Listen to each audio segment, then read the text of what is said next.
Hello class and welcome to FNAF-ology 101. My name is Professor Petal. Please open your textbooks to Secret of the Mimic. Oh boy, Secret of the Mimic is finally out and there's already so much to talk about. This game came with plenty of content that will have the community well fed for years to come. Many theorists have already released some incredible videos solving the story and lore of Secret of the Mimic, and I encourage you to check them out. But today, instead of solving Secret of the Mimic, I want to take a look at what Secret of the Mimic has solved. Scott Cawthon has said in the past he'll sometimes leave loose ends in games in case he wants to follow up on them later. Not an unusual practice. In another franchise, a random oddity left lying around might not be a big deal. But in FNAF, where theorists have combed over every inch of content over and over again for years, these loose ends become huge mysteries. Take, for example, the identity of the sister location Springlocks suit that Mike gets trapped in. That seems like something that could have been expanded on in later games, but never was. Well, I think Secret of the Mimic sets out to address many of these little mysteries, and we're going to go over them today. Here's an overview of Secret of the Mimic if you know nothing about it yet. If you're already familiar, you can skip ahead to this time. And oh, spoiler warning ahead. Secret of the Mimic follows Arnold, a Fazbear Entertainment technician on a mission to recover Fazbear property from a contractor named Edwin Murray, who has disappeared. Edwin, an inventor and owner of Murray's Costume Manor, or MCM, created the Mimic, a silly little creature that can basically shapeshift into any costume and take on, or mimic, the personality of anything it observes. Said silly creature has gone off the deep end in a very murdery way. We learn of Edwin's story throughout the game. He marries Fiona and they have a son named David. Fiona dies unexpectedly, leaving Edwin to raise David alone, but he's too busy competing with Afton in the Worst Father Olympics. Edwin creates a nanny bot to help take care of David. This is the first iteration of the Mimic, known as M1. M1 begins acting like Fiona, and Edwin fully goes off the deep end, believing this robot is literally his dead wife. Edwin, M1, and David enjoy their bizarre new life together for at least a year, but FNAF is allergic to happy families, and David dies unexpectedly on his 5th birthday. M1 suggests Edwin simply make a robo-David, the way he did with her. But when said robot, known as M2, begins to actually act like David, Edwin finally comes to his senses and realizes this is all literally insane. He beats up M2 and banishes M1 to F10N4, a computer terminal hidden in the basement of the MCM factory. M2, now having learned the new skill of violence, begins his murder spree, starting with Edwin. F10N4 gets wind of M2's new tendencies and develops a program to help contain him called Cradle.exe. But she's stuck in the basement and she can't get in contact with Edwin. So she takes advantage of the Fazbear employees who keep showing up, trying to trick them into acquiring M2's blueprints and/or the Cradle program to bring to Edwin, begging him to either fix M2's programming or at least run the Cradle program to contain him. Or something like that. The order of events can be shuffled around, and there's some vagueness regarding where the lines between AI mimicry and actual possession are drawn. What happens next also depends on what ending you get, and there are 3. It's not yet super clear which one is canon. But that's a theory for another time. Today, let's take a step back and explore some of the past mysteries of FNAF that Secret of the Mimic has finally given us answers to. I'm sure there will be more discoveries and connections made as time goes on, so this will likely be an incomplete list. I may make part 2 if more are discovered or brought to my attention later, so feel free to comment any additional solved mysteries that I miss. Before we get started, I suppose I should address the elephant mascot suit in the room. Retcons. Did Scott have Secret of the Mimic planned when he made the Paper Pals in FNAF 2 in 2014? No, obviously not. But in order to make 10 years worth of content, in order to continue this story that was never meant to go on for this long, you're going to have to add or redefine elements that weren't part of the original plan. And that's okay. A retcon isn't necessarily a bad thing, nor does it always mean that everything previous to said retcon is now useless or untrustworthy. Retcons have 2 definitions. They can break a story's continuity, or they can recontextualize the story. Some fans tend to focus on the break continuity definition, but it's not always the case.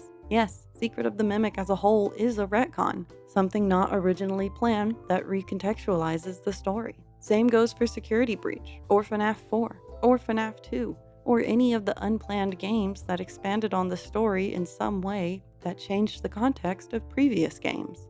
And again, that's not a bad thing. It's just what happens when stories grow and evolve. I believe Steel Wool and Scott intentionally set out to provide solid answers to loose ends from past games through Secret of the Mimic. With that in mind, we have the go-ahead to use these answers provided to us. So it's time to throw out the idea of, that can't be true because Scott didn't have blank planned at the time. While that is true out of universe, within universe, these things are being addressed on purpose, so it's okay and intended for us to draw these connections. Okay? Okay. With all that out of the way, let's get into it.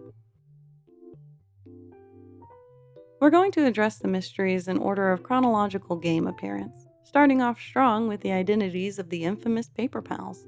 These three little guys appear in FNAF 2, 3, FNAF World, Ultimate Custom Night, Security Breach, and Ruin.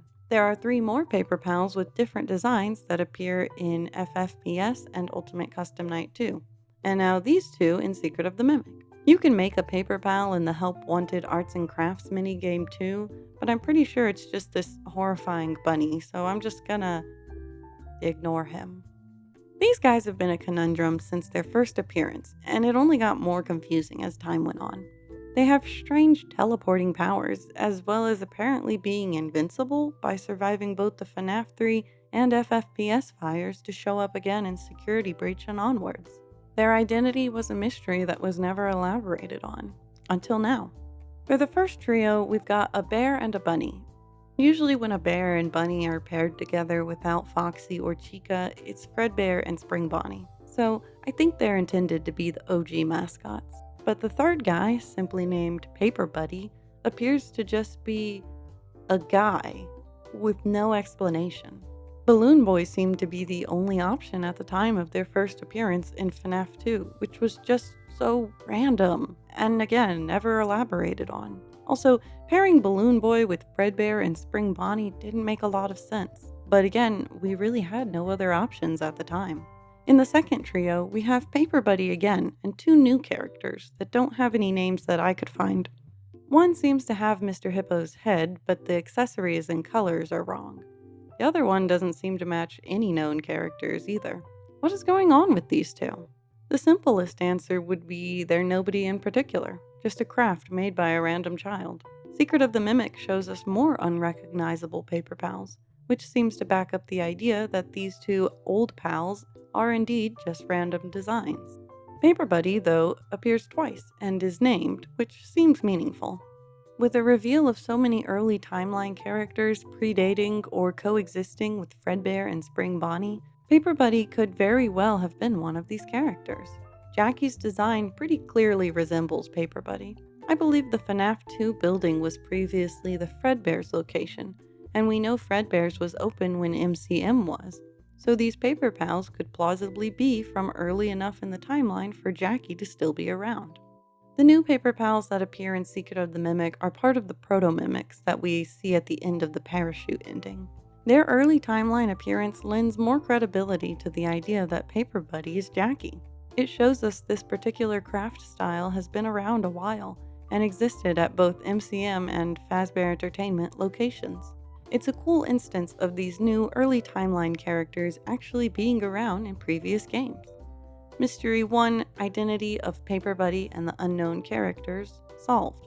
The first trio is Jackie, Fredbear, and Spring Bonnie, and the others are random designs. As for their miscellaneous supernatural abilities, I'm just going to categorize those under regular FNAF spooky shenanigans.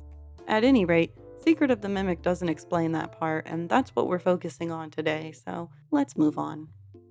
Our next mystery is the design of the withered animatronics from FNAF 2, or more specifically, what would have been the unwithered versions of those animatronics. Why did they look so different? Why have 2 designs at all?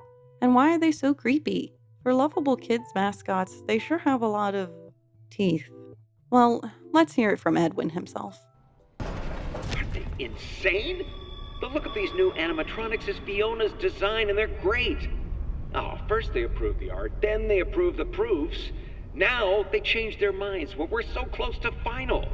Why would they change them now? Are they pulling my leg? The new concepts are frankly creepy.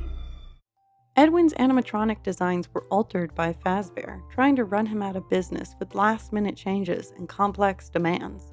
The unwithered designs, then, likely do come from Henry after all.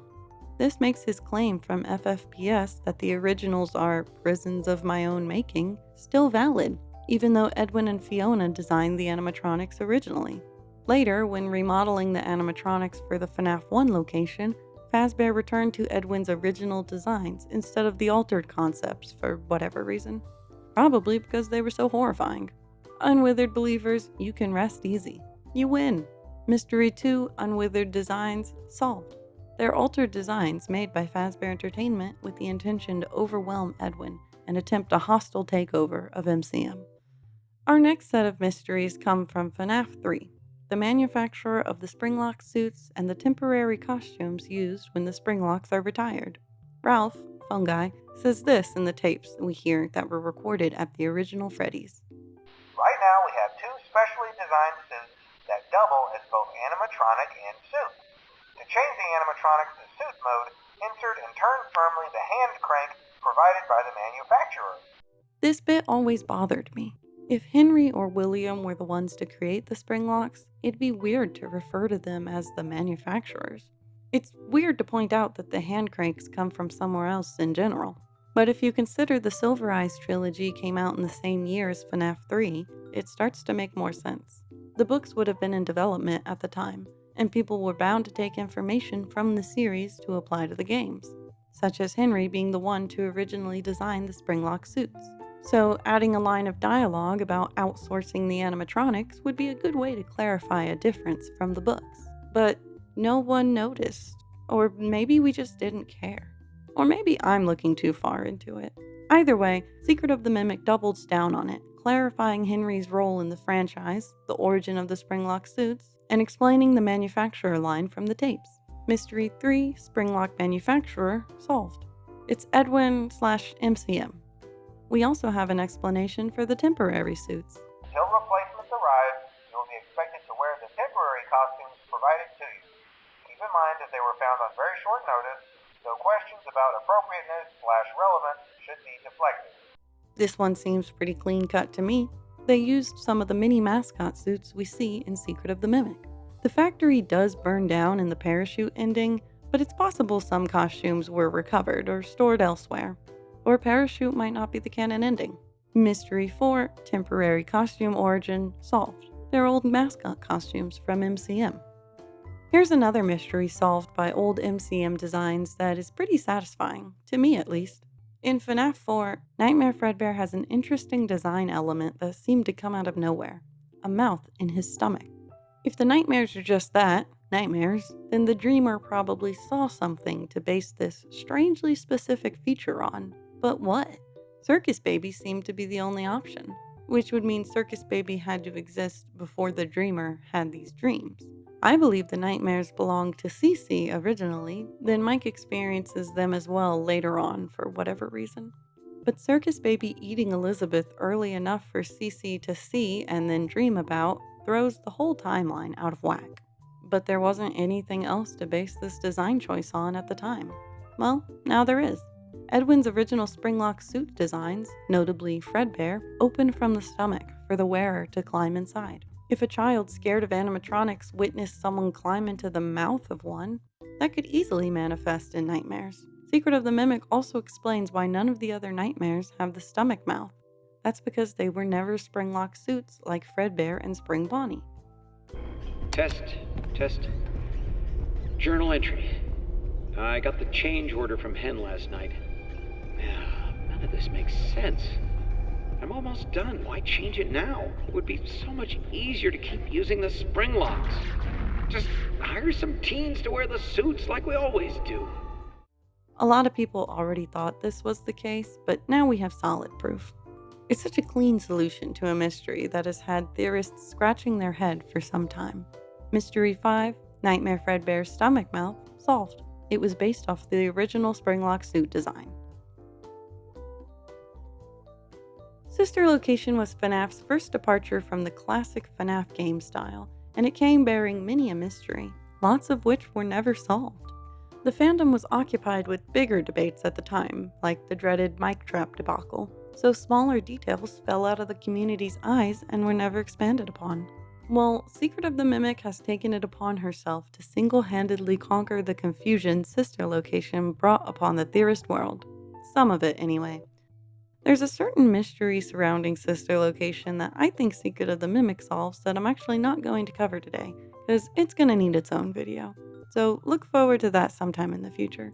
In the meantime, let's check out some of the smaller Sister Location mysteries that Secret of the Mimic solved. First up, Chica's Party World. Chica's Party World finally got the recognition it deserved in Secret of the Mimic. I think it not only cleared up the mystery surrounding the very existence of Chica's Party World, but it also provided us with some potential evidence for the Sister Location unknown Springlock suit, the Sister Location from the FNAF 3 tapes, and Chica's UCN line. Prior to Secret of the Mimic, our first and only information about Chica's Party World was found in the source code of a Sister Location teaser, revealing it as a client for Afton Robotics. A single mention of an entirely unknown venture that was never elaborated on. This is one of the best examples of a loose-end mystery that was never followed up on. Many theories spawned about Chica's Party World, but it was all just pure speculation at that point. One of the more popular theories was that it could have been Henry's pre-Fredbear business venture in tandem with the Mediocre Melodies. Turns out that was sorta correct, just with a different person. In many ways, it seems Edwin took on the role that the community had assigned to Henry. So, Mystery 6, what even is Chica's Party World and where did it come from? Solved. It was an original, standalone MCM venture by Edwin and Fiona that was purchased, adopted, and/or stolen by Fazbear Entertainment. I also think there's solid evidence to say the unknown Sister Location Springlock suit is an early variant of Funtime Chica that came from Chica's Party World. Let me preface and say that this isn't totally solved, it's just compelling in my opinion. In Sister Location, Mike gets trapped in a Springlock suit that Circus Baby says is from her old pizzeria, Circus Baby's Pizza World. We never see Circus Baby's Pizza World, but we hear about it from Circus Baby's many monologues. You're inside something that came from my old pizzeria. I don't think it was ever used. At least not the way it was meant to be used. Too dangerous. Weird. It's not Spring Bonnie or Fredbear, and we didn't know of any other Springlock suits at the time. Who is this unknown character? Jumping back to the Sister Location line of code, we know that Chica's Party World was a client of Afton Robotics. Despite that, we don't see any Chica amongst Afton's robotics, but there is a mystery suit that we only see the inside of. In FFPS, we discover Funtime Chica does indeed exist, and her faceplates match the unknown Springlock suit pretty well. Okay, everything lines up so far. Missing character plus missing suit. The unknown Springlock suit is Chica from Chica's Party World. But wait, Circus Baby said it came from her old pizzeria. Secret of the Mimic shows us Chica's Party World was its own thing. What was she doing in Circus Baby's Pizza World? And why would Circus Baby's Pizza World have a Springlock suit anyway? They should have been discontinued by the time Circus Baby's Pizza World opened. I think the solution here is that the Springlock suit wasn't made for Circus Baby's Pizza World, but instead left behind from a previous business. I believe the old Chica's Party World location was repurposed for Circus Baby's Pizza World. Note the similar name structure. The original mascot is the one we see in Secret of the Mimic, a regular non-Springlock mascot suit. At some point, Chica's Party World ordered a Springlock version of Chica from Afton Robotics. But the suit was only used once, and not in the way it was supposed to. Something went wrong. You see, there was an accident involving multiple and simultaneous Springlock failures.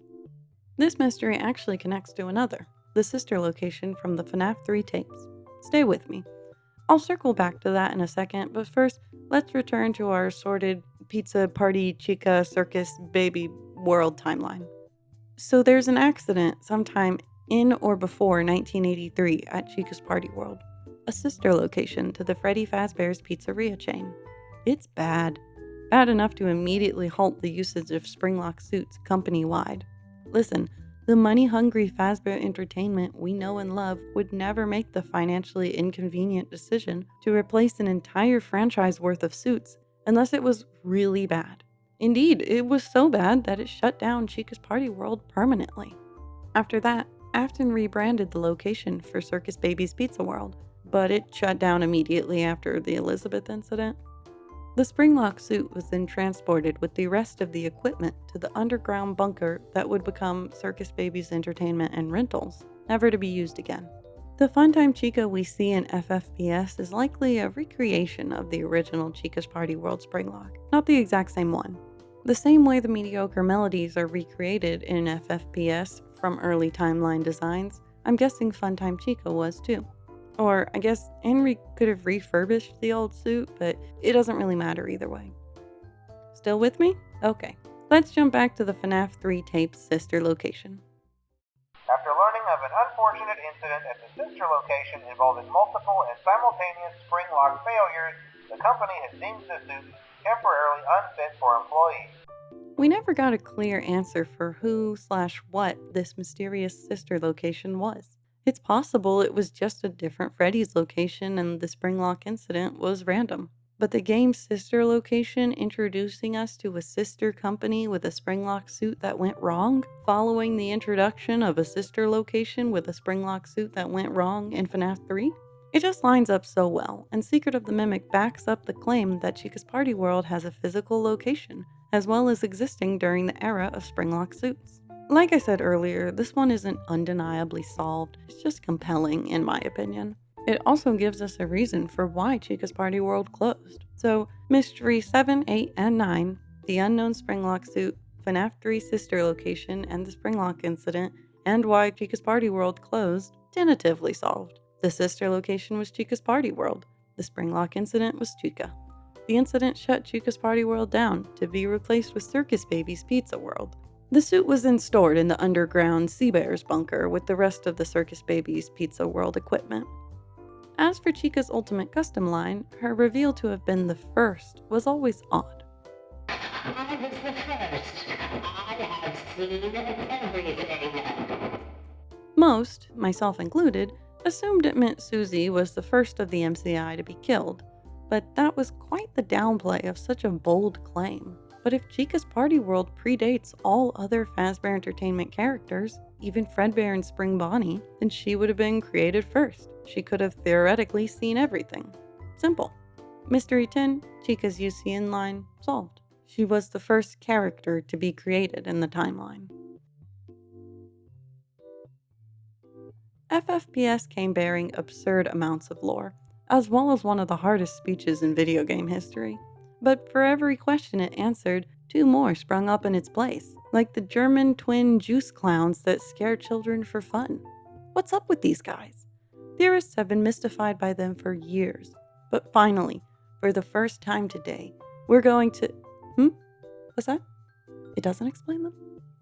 Oh, okay, never mind. Sorry for getting your hopes up. I guess we'll never know. Moving on to actually solved mysteries. Let's start with an easy one. The identity of that weird clown we see in FFPS was never really explained. Well, now we have an early timeline clown character. Cool. We know FFPS is under the Pizzaplex, which might also be in or under the old MCM factory. If that's the case, a spare Jackie part or an old poster lying around could have been the inspiration behind this child's work of, art. Mystery whatever number we're on, weird clown picture, solved. It's Jackie. She's fucking backy. Continuing with that line of thought, Secret of the Mimic solves many of the new and unique characters in FFPS. For example, the mediocre melodies totally came out of left field. How and why did Henry, a character who we have never heard of before in-game, create an entire pizzeria with an entire new line of characters just to burn it all down? Well, he didn't. He either used the blueprints and or parts from Murray's factory, or just refurbished old animatronics. Jumping ahead a little, same goes for Security Breach. The addition of new characters like Monty, Roxy, and the daycare attendant seemed random. Not that it's impossible for a franchise to create new characters, especially given the poor reputation surrounding the originals. But now we have a better understanding of where the inspiration for these new characters came from. Fazbear Entertainment revamped the company by digging up their original stolen assets. How on brand of them. Mystery 12, new characters in FFPS and Security Breach, solved. They're Edwin's/MCM's old characters. Circling back to Chica's Party World and Circus Baby, now Scrap Baby, our next tied up loose end is Scrap Baby's roller skates. It was such an odd design choice at the time of FFPS. Where on earth did this giant child murder robot get giant child murder robot roller skates? Where does one acquire those? Did she build the skates? Does she know how to do that? No, she just fished them out of the trash. They were Chica's. This is one of the best and, in my opinion, most definite examples of Secret of the Mimic purposefully tying up loose ends. Giving early timeline Chica roller skates was such an easy, simple, and satisfying way to solve the mystery of an odd design choice that was never explained. Anyway, they probably came from her old pizzeria, which I believe was originally Chica's Party World. After being kicked out of Innard, Scrap Baby returns to her old pizzeria to rebuild herself before showing up to FFPS. Mystery 13, Scrap Baby's roller skates, solved. Here's one that honestly didn't even need solving, and I don't think it kept anyone up at night, but it makes for a really cool tie-in. In one of the Secret of the Mimic mailbox notes, a few employees make off with some of Fiona's designs to open their own business. One of these employees is named Stan, giving us a pretty clear connection to the Stan's budget tech business we see in FFPS. Looks like he's still in business some 30 years later. Good for him. Mystery that wasn't even a mystery 14, solved. Stan's budget tech was founded by an ex-MCM employee using Fiona's designs. I'm not actually going to cover anything past Ultimate Custom Night in this video. The loose ends I've been describing are things from a while ago that were never followed up on. The mystery of the Mimic and Mexis aren't loose ends, they're an active, ongoing story. We can't yet know what mysteries are abandoned plot points and which are planned to be addressed in future games. So there you have it. From big mysteries like the Unwithered debate to tiny details like the origin of Scrap Baby skates, Secret of the Mimic has given answers to many of the mysteries that have confused theorists for years. Being the earliest game in the timeline, Secret of the Mimic was the perfect opportunity to tie up unused loose ends, and it delivered. I really enjoyed this game, and I'm excited to see all the theories that come from it in the future. I've already got like 3 new scripts in the works myself, so look forward to that. To review, here's what we covered today. Paper Pals. They're a popular craft that's been around forever. In the original trio, Paper Buddy is probably Jackie, alongside Fredbear and Spring Bonnie. The rest are random designs. Unwithered designs. They're altered designs made by Fazbear Entertainment with the intention to overwhelm Edwin and drive him out of business. Springlock manufacturer. It's Edwin or MCM. Temporary suits. They're old MCM costumes. Nightmare Fredbear's stomach mouth. It was based off the original Springlock suit design. What even is Chica's Party World? It was a standalone venture designed by Edwin and Fiona that was purchased, adopted, and/or stolen by Fazbear Entertainment. The Unknown Springlock suit. It was a Springlock early variant of Funtime Chica. The FNAF 3 sister location and Springlock incident. It was Chica's Party World and the Unknown Springlock suit. Chica's Party World closure. It was closed due to the Springlock incident. Chica's Ultimate Custom Night line. She was the first character in the franchise to be created. Being an early timeline character, she can claim to have seen everything. FFPS Clown. It's Jackie. She's FFPS and Security Breach new characters. They're old designs from MCM. Scrap Baby's roller skates. They're from Chica's Party World. Stan's Budget Tech. A rogue MCM employee that opened a business with stolen designs. So, what do you think? Make sure to comment with any additional past mysteries Secret of the Mimic has solved. Like I said earlier, this will likely be an incomplete list, and I may make a second video if needed. As always, thanks for watching. My name is Professor Petal, and this concludes another session of FNAF-ology 101. Class dismissed.